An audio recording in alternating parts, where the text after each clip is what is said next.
here about 2 years ago, but I was thinking back to all that has happened in the past 2 years. And there's been a lot of changes. I mean, a lot of changes in our lives. Just at all of you as Christians as well, we could all, look back and reflect. There's been mountaintops and there's been valleys, and I'm sure you could say the same for your life. When I went back to Peru in 2020 in February, there was no COVID. Well, there was no COVID in Peru that was spoken of. And within a matter of a month, the classes where I was teaching were canceled, and we still have not gone back to normal class situation in the country of Peru. So I'm thinking of the huge difference between 2 years ago when I was with you guys and then to now and to the present. So I'm not going to talk about all of those changes, but I'll mention some of them during the presentation. For those of you who don't know me, my name's Amy Brundage, and I grew up here in Unionville, west of Unionville, went to school here, and the Lord led me to Peru in 2007 and then back again in 2010. So I've been there ever since. Peru is like home to me, and I've been teaching at a school for missionary kids that's called Fetzer Christian Academy, and that school closed down in June of this past year. So now I'm teaching at a different school. So I'll tell you a little bit about that here shortly. So I'm in the country of Peru. As you can see here, the 3 colors, and you can maybe click that a couple times, maybe 3 times there, and it'll show the pictures of the 3 regions. The green region is the jungle, okay? And that's the largest land area of Peru, and then the mountain region, and then the coastal region, which is also the desert. The Atacama Desert is one of the driest deserts in the world. Next, I actually live in the coastal region, okay? So I am in the city of Lima. You can go to the next one. Lima is, compared to New York City, I always compare it to New York City. New York City is nearly 9 million, and Lima is nearly 10 million. So it's a little bit bigger than New York City. So you can imagine the difference between where I grew up and Lima, Peru, okay? You can go to the next one.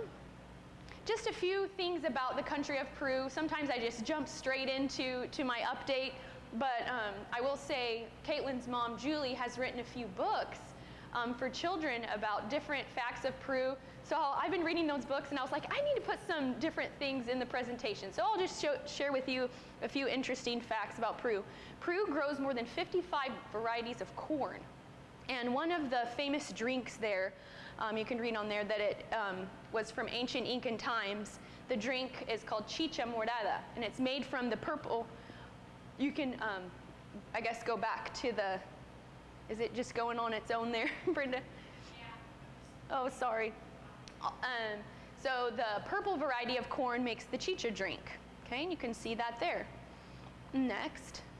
And this is a fruit called camu camu. Now this grows in the jungle, so I don't get to eat this very much, but it has 60 times the vitamin C content of an orange. You can imagine the nutrition value of that.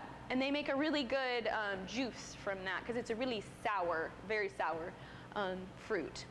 Okay, next. Probably saw the picture of the gold there. Peru, you might not have known this, is the 6th largest producer of gold. And this particular mine is the 4th largest in the world. But it's kind of ironic when you think about, oh, Peru has all of this gold. It should be this, amazingly rich country, but it is a 3rd world country. And I think I read like 56% of the population is considered to be in poverty, with maybe 19% in extreme poverty. So anyway, that's a big subject, but I won't get into that. But there is gold and silver and other many natural resources in Peru. Okay, the next one. Even though Peru has rich natural resources, they are in poverty as well in many ways spiritually. Peru has a lot of superstition, a lot of pagan beliefs because of the traditions that they have even from the Incans, and also mixed with Catholicism. This was an interesting thing, and you'll see the bulls that are in that picture, especially in the mountain areas. They'll put that on the tops of their houses or different churches, and it basically, the previous picture of the bulls, you can see there that it represents, or like if they put that on their house, it's like they're going to have protection, fertility, happiness. So, this superstition. And you'll see the taxi drivers, even in Lima, they'll hang things from their rear view mirror, like a baby shoe. I'm not really sure exactly all of that, but all of them are like good luck and happiness, So there's a lot of superstition, and even when people get saved, you have to teach on that because it's so ingrained in them and their traditions. Okay, sorry, Brenda, the next one. Now, I know I've mentioned this before and you probably know, but Catholicism is the religion that is primary in Peru, and it's intermingled with pagan beliefs as well. For example, in some parts of Peru, they still celebrate this Inti Rami. Inti means sun, so they're celebrating basically the sun god that the Incans that they worshipped many years ago. The top picture there is of a Catholic procession, and they believe in saints, and Mary is sinless, and so some of that. So that's just kind of the spiritual temperature there of many parts of Peru. Okay, the next one. So I mentioned that I was teaching at Fetzer. I'm not going to have many pictures from there, but it is pretty recent that I stopped the ministry there. That's a picture of the school and then the area where the school is in. And then you can just go to, just kind of slide through the next 3 pictures. That was our last student body. As you can see, we weren't very many at the end, which is one of the reasons why the school shut down, was the number of students, but also because Alan and Diane Fry, the administrator, and his wife are moving back to the States very soon. This was our closing program. Despite COVID and us maybe not necessarily supposed to be doing this, we wanted to have a closing program and celebrate all that God had done through the 30-plus years of ministry at this school. And it was just a wonderful time. There were so many testimonies and lots of tears and lots of hugs, and I was able to give a testimony, kind of made it through, cried a lot, but it was just a really special time, I guess, for closure for many of us, as we said goodbye to that ministry and said goodbye to a lot of people as well. During the last semester of my time there at Fetzer, the Lord opened up a door for me to teach at a different school. And this school is called, well, in English, it's called Pioneer Christian School. And I teach English there. So at Fetzer, I taught math, and now I'm teaching English. So it's kind of like, okay, I studied math. Lord, do you really want me to, change subjects? Is this what you want me to do? And I felt certain that the Lord did want me in this ministry here. I don't teach maybe like a normal English class here in the States would be. It's more of an ESL, English as a second language. And there's 3 of us right now, 3 of us American girls that are in charge of the English program there. And the school, one of their pushes to get students is their English program, because they're like, oh, we have American teachers that speak English as their first language. So I'm able to be a part of this. Now, it's been a little bit difficult because when I started in August, they were in virtual classes. So I have not met my students face to face. So it's been August through December of all virtual classes. And so a prayer request is that we can go back to in-person classes when we start the new school year in March. And another one of those requests along with that is I really want to go to in-person classes because there's more of an opportunity to minister to the kids when you're with them. And the administrator asked if I would be kind of like the, guidance counselor is what we call it here, but kind of like the spiritual helper for all of the elementary. So if there's a teacher that sees, this student's been asking questions, because it is a Christian school, we have Bible class and everything there, doctrinally sound, a very, very good school, that they then would come to me and I could have a time with them one-on-one. So I'm really looking forward to that aspect of it, and not just teaching English, but you don't have a lot of that when you're virtual. So that's a big prayer request in my heart, especially because of this new wave or whatever, is going on with COVID. So you could join me in prayer on that if you would. And I have a few pictures, so you can slide through maybe the next 4. These are not pictures I took because I have not been in class. So you can see they wear uniforms there, and I think there's maybe 3 more, Brenda, possibly. The elementary, it would be a much bigger school than Fetzer, but it's still fairly small. Majority of the families that attend this school are Christian families, but it's not just Christian families. Other families can come, which is an evangelistic opportunity as well. One of the cool things, that previous picture, one of the cool things about the school that I really love is they go on missions trips. So like, they take the juniors and seniors, and some of us teachers will get to go with them, and we go to different parts of Peru. So they have a heart for evangelism, at the school. So I'm looking forward to that too. And I've heard some great stories and great things about those missions trips. We'll go to the next one now. I think it should pull up. There we go. So teaching and evangelism, I've already talked about a little bit about the teaching in this school. And so the next slide. At my church, I love my church, and one of the things I love about my church is my pastor is missions-minded, he is evangelistic, and he loves it when we can organize something as a church body, and evangelize together. So we have an evangelistic ministry that goes out every week, but then we do special programs too. So this was a place called Lorin, and you can see the mass of kids there. This is a mime that we did that was teaching the gospel. And the next one, I think the next few pictures, playing games with them, and then we got into little groups and taught them the gospel. I got to be with one of the groups there. And then the next one, I think, is, the smaller groups. So that was just a special day, and we do that often, where we'll go to different parts and evangelize and spread the good seed of the gospel. And this was also another opportunity that I got to have with Susanna's teaching there in the one picture, and then I'm with one of the girls there. We went to the jungle, and we were able to do a VBS for this kind of a new church plant out in the jungle. It was actually my friend and her husband have started this church. So it's just exciting to be able to do those type of things. This was the big group of the VBS. So as you can see, nobody's wearing a mask. That was in COVID. You go to the jungle, nobody was wearing a mask. In Lima, everybody has to wear a mask. And so we put up some pictures on Facebook, and we get comments from people in Lima, where's all the masks? And we're like, well, we weren't gonna wear them if they weren't. So it's a difference between the city and then when you go out to the jungle. So it was nice. It was a nice trip. All right, the next one. And then just different opportunities. I was going to share this one because it was kind of a unique opportunity. These three girls are sisters. They never knew their mom, and their dad raised them, but their dad had to work, and so they were kind of left at home, ended up being, taken away from their dad, and now they're adopted. And an American couple, adopted them, but while they were getting all their paperwork done, it took like 2.5 months, they wanted me and another girl to work with them with English. And so we were able to just minister to them spiritually and teach them English.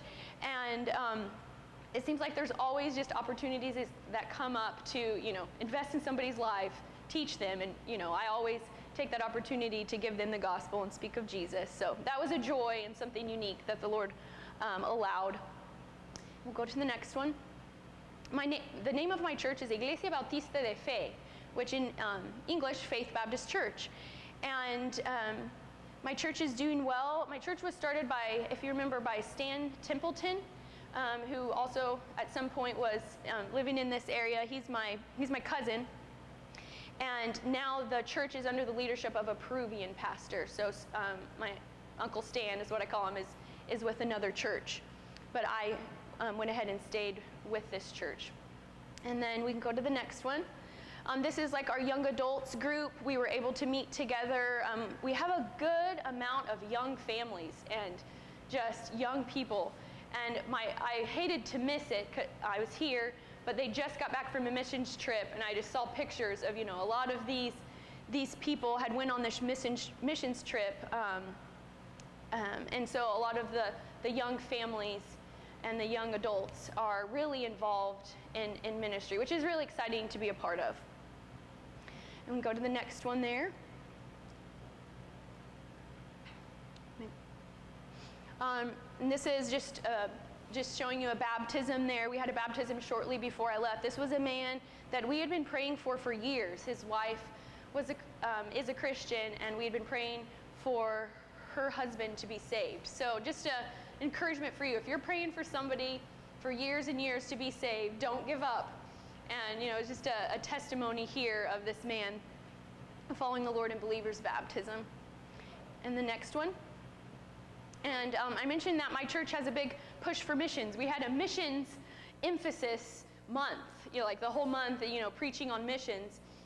And this was like our last Sunday where we dressed up like the different regions of the missionaries we support, and then we made desserts and food that go with that region, and we just celebrated that, and we prayed for each of our missionaries, and we also rededicated our faith promise giving, and it went over and beyond what my pastor expected. So this is like each member dedicating, by faith that I'm going to give this amount of money for missions, not for the regular church offering, not what our church already gives, but like, this is what I'm going to give. And what we pledged by faith was over and beyond, where we're able to take on 4 other missionaries. And this is a Peruvian church, So it's pretty exciting to see what the Lord's doing. And we have a young couple that's being sent out, well, not being sent out yet, but starting on deputation to go to Africa soon.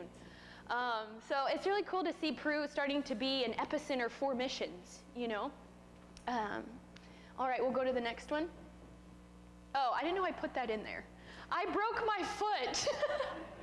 That's hilarious. Okay, I broke my foot. I guess I'll add that in. Yeah, that's why I added it in. Okay, so, yeah, you can go to the next one. In July, right after the school closed, I broke my foot, which was, I'm not going to get into that, but basically, that was a really difficult time for me because it was a week before my dad and stepmom, Marty and Julie, came to visit me, So I'd been like so excited for them to come and planning all of this, and we planned to go to Cusco and, break my foot a week before. So that was a very trying time for me, just accepting what had happened, but it was really cool to see how the Lord used that just in my own personal life. First of all, my attitude and just accepting, what the Lord allowed and everything, but also the witnessing opportunities I got. Like we went to Machu Picchu. I couldn't walk through Machu Picchu. They did the tour, but I got to sit with all of like older people that were hurt like me, so like we were like the crew that couldn't walk through Machu Picchu, and I got to witness to like every single one of these people. And I still keep in touch with one of those ladies because she was from Lima. Like I get goosebumps because here she was in Machu Picchu, and me too, and I'm trying to reach out to her daughter because she's really closed to spiritual things. So the Lord works all things out, for His will, and just sends opportunities to spread the gospel. So, and this was the selfie with the llama. Can you see him up there in the top right? It's kind of a blurry picture, but I had to add that in. That also happened when I was waiting for them at Machu Picchu. So, okay. We can go to the next one. I've mentioned COVID, but I just put pictures there with masks and shields and what I have what I have to go through there, I guess. But they are pretty strict with the regulations for COVID. People always ask about that. What's it like in Peru there?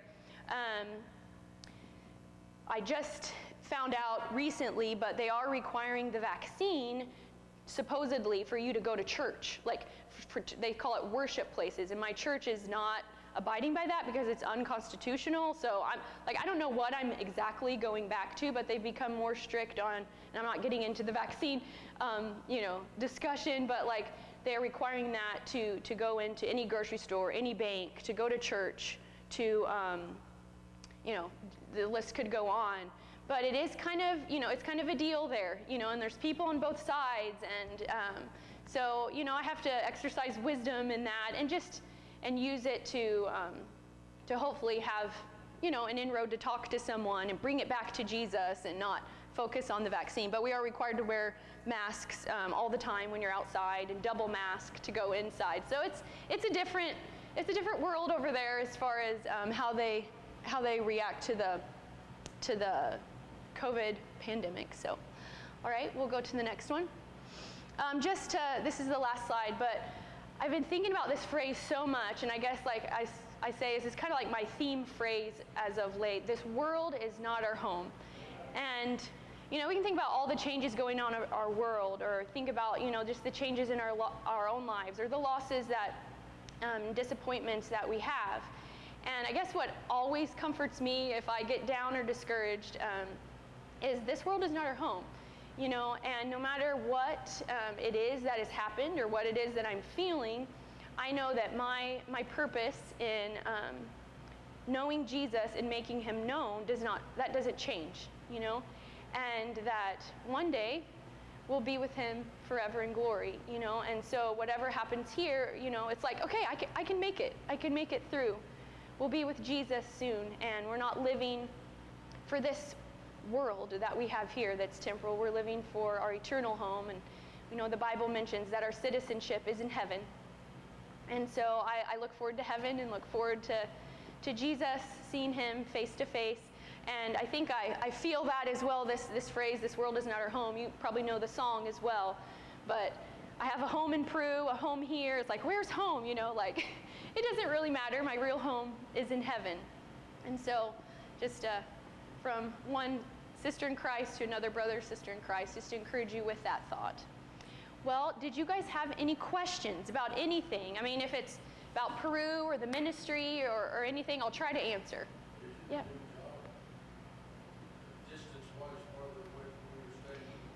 Yeah, so I actually did move because of that. So it is about, depending on traffic, it can be with a bus, it can be an hour and a half. With a taxi, maybe, 30 minutes. And so because of that distance between where I was living and my new school, I went ahead and moved closer to the school. And I didn't mention this, but the school is meeting in my church.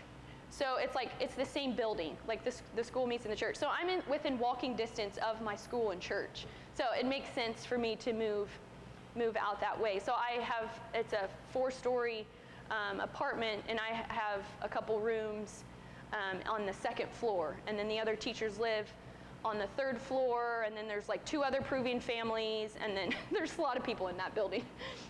So yeah, I was able to move with my broken foot as well during that. So that was the Lord gave so much grace during those times. When I look back, I was, how he gets us through things. So I'm thankful. Did anybody else have any questions? Okay. Must have covered a lot. Okay, I just want to thank you guys then for your prayers, and we need those prayers as missionaries, and I pray for you as well. I pray for my churches that support me. Thank you for supporting me faithfully, financially, and I couldn't be doing what I'm doing over there if I didn't have churches that sacrifice and give and have a heart for mission. So thank you for your faithfulness in that. It's been a lot of years now. So I'm thankful for you, and thank you, Pastor Chris, for giving me the opportunity to say a few words here this morning.